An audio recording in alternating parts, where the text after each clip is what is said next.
Hi guys, Diyos maray na hapon sa indo o good afternoon po sa inyong lahat. May share lang po ako. Alam nyo guys, itong kaya ako nag-content ng about sa God kasi ng isang araw, hindi ko alam kung ano, siguro call ata yun na parang may bigla na lang pumasok sa isip mo, sa isipan mo, na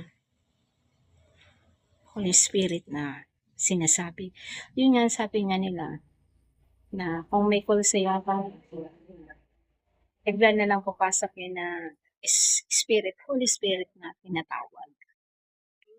So, ganyan mga content ko guys. Kaya, paliwanag ako sa ngayong araw. So, makita ko sa mga nagdaang araw, puro Jesus Christ. Kasi, parang may mensahe ata sa akin ang ating mahal na Panginoon na si Jesus. Kailangan natin ano yung mga salita niya about sa Biblia. Kailangan natin mag-repent, magsisi sa ating mga kasalanan hanggat maaga pa. So, yun lang guys. Forgive, repent, forgive, and forget. Forgive sa mga lahat na nagkakasala sa iyo. Hindi natin alam kung hanggang kailan tayo dito sa mundo. So, yun lang guys. Sobrang init dito. Sobrang mainit. So, nandito ako guys sa tindahan. For better for worse, ito yung aking ginagawa araw-araw. Yan guys. So, sobrang init. Pinagpapapawisan tayo ng galing. Kasi hindi ko alam guys, ang pupula ng aking mga kamay. Ayan. Kasi hindi makuhalit na bakit sila.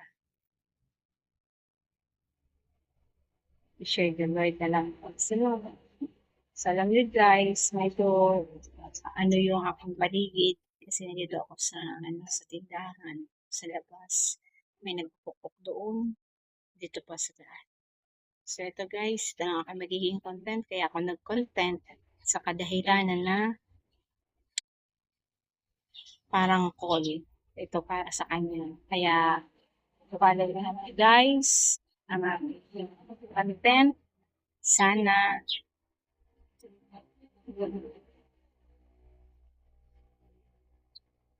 hindi medyo dumadaan ng mga sasakyan. So, hindi tayo makapag-concentrate. So,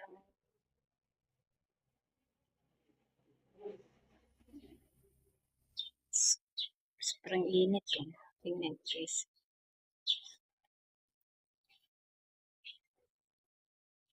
Kasi papaliwanag ko lang guys. Kulang-kula.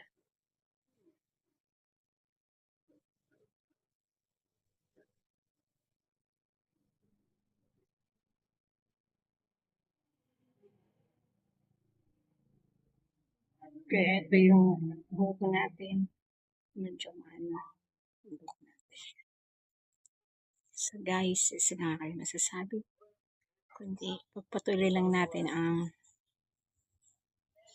paniniwala sa ating Panginoon Diyos. Para kahit papano. Kahit kunti lang na hindi mo siya matanggap.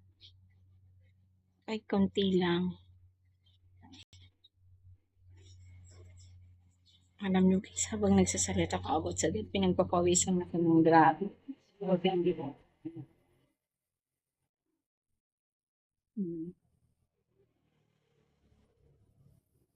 Pinagpapawisan ako pag tungkol sa about sa God, maraming distractions, pero hindi tayo patitinay guys.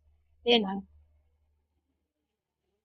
Nagpapawisan tayo na hindi ko maintindihan. Ayan. So, yun lang guys, ang ano ko lang saying, pagpatuloy lang natin ang paniniwala sa ating Diyos. Si Jesus Christ ang ating Panginoon at ating susundin. Si Jesus Christ at wala ng iba. dahil makakapunta tayo sa langit ng dahil kay Jesus Christ papunta sa Ama. So, yun lang ang paniniwalaan natin. Okay? So, yun lang guys. At maraming salamat sa inyo sa pagsuporta sa akin. Nag-comment, support about sa God. So, wala nang iba. So, continue pa rin tayo. Wala namang masama kung kayo ay naniniwala kay Jesus Christ. So, in the name of Jesus Christ, at sa pangalan ni Jesus, sana wala sa ating mangyari sa ating buhay, kundi puro kasaganaan lang. At kapayapaan sa ating puso. So, God bless us all. Thank you.